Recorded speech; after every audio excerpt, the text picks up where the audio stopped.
para lembrar a hora certa do remédio ou fazer uma canja bem quentinha para refazer o curativo ou levantar no meio da noite só para ver se tá tudo bem. Para dar um beijo para sarar ou dizer que vai passar. Para sempre dizer saúde. Nós queremos estar sempre por perto, porque não existe nada que deixe a gente mais feliz do que cuidar de você. Ultra Farma, tá no coração da gente.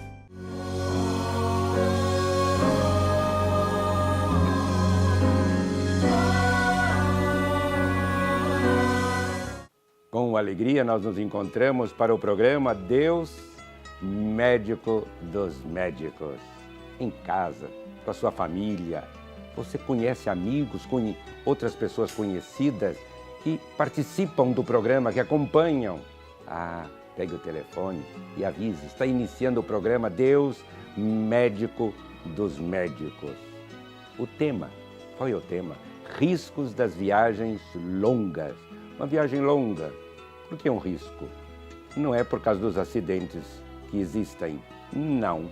Mas é porque a pessoa fica muito tempo numa determinada posição, em pé ou sentada, geralmente sentada.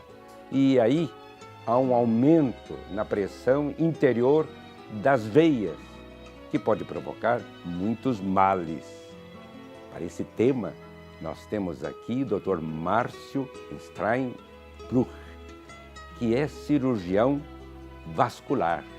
Está conosco, mas conosco também está hoje alguém que você já deve ter visto. Hoje choveu aqui na região sul, sem dúvida. Nós sentimos até um certo abalo com a chegada de alguém, com a alegria que houve, todos se rejubilavam. O Sidney conosco. Apareceu, que alegria! Dom Fernando, eu falei para o senhor que eu vinha no início do ano, no primeiro programa, mas demorei. Mas agora firmei um compromisso com o senhor, viu, doutor Márcio? Tá vendo? Firmou um compromisso de estar sempre presente daqui para frente. E não é uma viagem longa, E não é uma viagem longa. Curta, não causa risco nenhum, né? Eu creio que haja algum subterfúgio, algumas medidas que nós podemos tomar quando fazemos uma viagem longa. Mas, doutor, seja bem-vindo. Muito obrigado. É sempre um prazer estar no seu programa, que é muito esclarecedor, poder esclarecer o público, dúvidas essas que muita gente não sabe nem como perguntar. Realmente, né? Porque alguns fazem viagem ou viagens longas. Sim. E aí há esse risco sempre. Eu sempre recomendo que deve ao menos fazer um pouco de movimento com os exercício com os pés. Se não pode caminhar-se, porque às vezes está num lugar onde é difícil, mas ao menos certos movimentos nós podemos fazer. Mas qual é... Para a gente poder falar... Antes disso, né? É lógico. Para nós falarmos um pouquinho sobre alguns riscos que existem, né? Alguns males que podem ocorrer durante viagens longas. Primeiro vamos falar um pouquinho sobre a fisiologia, como funciona o retorno venoso. Então, a nossa circulação ela é dividida em duas. Nós temos a circulação arterial, que leva um sangue rico em oxigênio para a periferia do organismo, e nós temos uma rede de veias que trazem de volta esse sangue usado. No caso dos membros inferiores, como nós andamos em posição ereta, esse sangue usado ele tem que subir contra a gravidade. E essa subida é feita através de um bombeamento fisiológico, um bombeamento natural. Nós temos na musculatura da batata da perna, da panturrilha, uma musculatura que por dentro dela passam veias internas da perna, e conforme nós fazemos a caminhada, essa musculatura espreme as Então veias. é o exercício que faz isso. Exatamente, o exercício é Essa imprescindível. caminhada... Que faz essa contração. Exatamente. Então, conforme essa musculatura se contrai, ela ordenha essas veias, impulsionando o sangue para cima. Por que o sangue não desce? Porque dentro dessas veias existem válvulas que se fecham e o sangue não retorna. Então, quando ela se abre, o sangue só sobe. Então, as veias são vias de mão única. Então, entendendo-se que, para que o sangue possa fluir naturalmente de baixo para cima, há necessidade de um exercício. Então, no momento em que se fica um tempo parado, com as pernas para baixo, há um acúmulo desse sangue. Exatamente, ele não tem... movimento, não há esse movimento. Não há esse movimento, mas obviamente que isso é uma explicação bem simplista. Mas é bom para entender. Mas esse é o principal mecanismo. Agora, quando se vai fazer uma viagem mais longa E fica parado. e fica parado, aí é que ocorrem os problemas. Por quê?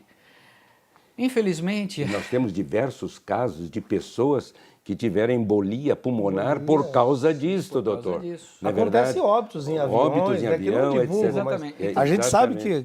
quando há parada da circulação, então vamos falar um pouquinho sobre coagulação, depois a Coagulação. gente chega nas viagens. Sim, sim. O sangue, ele é um fluido muito parecido com leite. É, o sangue Sim. parecido com Aliás, leite. o leite, ele é um derivado do sangue. Ah, As é? glândulas mamárias São- filtram do sangue da mãe os nutrientes que saem através do leite para o... Interessante isso. filhote. É muito interessante. Né? Exatamente. Então, o que acontece? O sangue, ele possui uma qualidade natural que é para nossa defesa, que é coagular. O que é um sangue coagulado? Imagina um copo de leite onde eu vou fazer uma coalhada. Quando aquele leite se coalha, ele formou um coágulo. O sangue é a mesma coisa. Mas o coágulo, ele é benigno, porque quando a gente se corta, o que faz parar o sangramento é justamente O a coágulo. coagulação do sangue num território estranho, fazendo com que pare o sangramento. Então esse é o nosso mecanismo de defesa. Se ele não tiver essa coagulação, fica a hemorragia, Exatamente, vai... que é o caso dos hemofílicos, Dos que são hemofílicos. pessoas que não Exatamente. têm Coagulação. fatores de coagulação. Só que, para que o sangue não coagule dentro das veias, dentro dos vasos sanguíneos, ele tem que circular com uma determinada velocidade. Então ele tem uma velocidade mínima e uma velocidade máxima de circulação. Se esse sangue tiver uma velocidade abaixo da mínima, ele se considera parado. E isso pode deflagrar Pode o quê? gerar Uma uma coagulação. coagulação. Agora, tem algum aparelho que mede essa velocidade ou é aquele da pressão? Não, tem um aparelho sim, vou Então, falar sobre isso. tem uma velocidade mínima e uma máxima. A máxima não tem um limite Não preciso. tem, quando mas- faz exercício, Exato, ela exatamente. automaticamente Automaticamente aumenta, né? ela vai mais rápido, porque o sangue flui mais rápido, o coração bate mais rápido. No repouso, ele tem uma velocidade mínima. Porém, se o sangue ficar parado, Vai coagulando. exatamente, o Há um organismo vai coágulo, entender que o pode se sangue formar um parou. coágulo. Ele parou porque pode estar sangrando, então Sim, forma um coágulo. Isso que é o grande E isso perigo. pode ocorrer. Esse é o grande perigo. E isso pode ocorrer durante uma viagem. Então aquela coalhada de sangue entope os vasos sanguíneos. E isso é a trombose, ou trombose venosa profunda, quando ocorre em vasos profundos. Porém, uma das complicações da trombose é quando esse coágulo Se desloca, né? se desloca. Ele migra, né? Ele migra, e ele vem entupir artérias do pulmão. Isso é embolia pulmonar. E aí no pulmão que Ele pode ser forma um fatal. coágulo aqui, vai Ele pode migrar pela veia, pela veia subir. ele passa por essa válvula toda e Não, ele passa por tudo. por As tudo. válvulas se abrem. E então quando ele chega passa. no coração, No coração, ele passa pelo coração, mas Isso ele é vem parar embolia. no pulmão. É embolia pulmonar. a embolia pulmonar. Então, coágulos se soltam, é como se pedacinhos de ricota se soltassem, né, do local da E trombose. aí, num vaso, Num vaso, como os vasos sanguíneos vão aumentando de tamanho no retorno, ele tem facilidade para ele ir. chega num vaso sanguíneo Aí quando ele grande. chega no menor, ele... Quando ele chega no topo. pulmão, que é como se fosse O uma pulmão peneira. tem sangue e tem o ar, que fazem todo... Exatamente. É onde a troca de A troca de oxigênio, oxigênio o e sangue o que vem sangue com que gás vem. carbônico libera esse gás carbônico, recebe o oxigênio, volta para a Volta. circulação arterial, é bombeado novamente pelo coração e vai servir o organismo. E é isso, quando entope as artérias do pulmão, o que acontece é que o indivíduo não consegue respirar, ele não A consegue embolia, oxigenar. então, ela é causada nos vasos do pulmão. Do pulmão. Não é no coração. Não, entenda uma coisa, o termo embolia Ah. significa migrar alguma coisa dentro da circulação. Êmbolo é o termo Êmbolo. que se dá para um corpo estranho que circula dentro da nossa circulação, fora o sangue. Então, o coágulo... Êmbolo, quando a gente pega uma seringa descartável, o êmbolo é aquela O parte êmbolo é interna. aquela partezinha, mas Interna. no organismo o termo êmbolo significa um corpo estranho dentro da nossa circulação. Se for um coágulo, é um tromboembolismo, ou seja, um êmbolo de trombo, de coágulo. Outras coisas que podem embolizar, alguém já deve ter ouvido falar, injetar ar na veia, tá? Embolia gasosa, ou seja, o ar forma Mas uma isso, bolha. isso só acontece se a pessoa injetar ou naturalmente pode Não, acontecer? naturalmente não acontece. Não. Mas por que a pessoa faz isso? Porque é suicidar? Não, isso pode até ser num caso de suicídio, mas Um existem descuido. acidentes por Acidentes, descuido. descuido. Quando está num soro no num soro, hospital, coisa numa assim, injeção intravenosa. Por isso que se observa a enfermagem tirando rigorosamente o ar de uma seringa, tirando o Qual ar a de todo um quantidade de ar que levaria uma pessoa a óbito, doutor? Há controvérsias, mas seria algo em torno de uns 200 ml de ar. Então é muito ar. Mais ou menos. 200 ml é bastante. É um copo. Mas é bastante, né? Um copo, bastante.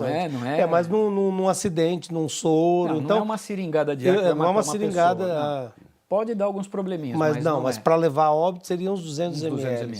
Mas aí nós temos a embolia pulmonar e essa pode ser fatal. A embolia pode ser fatal dependendo da quantidade de coágulos que migram para o pulmão. De coágulos ou tamanho ou como que é? Depende do tamanho, obviamente. Se ele for um coágulo grande, ele chega e obstrui toda a artéria. Mas o senhor estava explicando artéria. assim, não existe embolia no coração. Não. A embolia só acontece... A embolia que pode se originar do coração é um outro tipo de embolia, que não é a pulmonar. A pulmonar. No caso das doenças venosas, no caso de